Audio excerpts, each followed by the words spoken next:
so the situation to your feedback about the event, so your impressions and what you do, what you're going to do in Russia, and your opinion about how to establish partnership with a Russian company, European company, and how to do this business together, to drive this business together. Okay. Well, first of all, I found the event very well organised, very informative, a lot of interesting presentations, and the idea of splitting it into two separate panels, I think, meant that there were a lot of really interesting bits of information that we could pick up.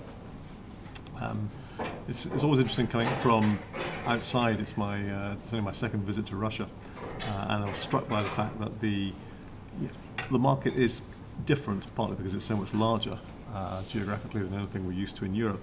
But actually, the differences between the Western European market and the Russian one were not so striking. And we heard a lot of things at the conference today that you would have also heard at a conference in Paris or London or Berlin or Brussels.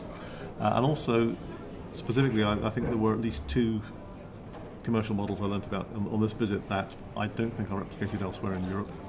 The model of the tricolor platform, for example, is something which I think could be replicated in other territories. Very interesting presentation from them.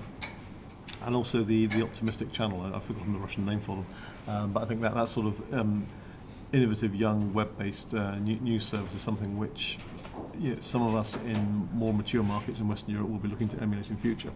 So I think 5 or 6 years ago, one might have said that Russia was a very complicated market and one that wasn't of interest for European groups, other than as passive investors. I think over time that might change.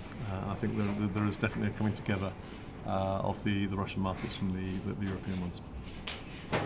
Thank you very much. Pleasure. Yeah.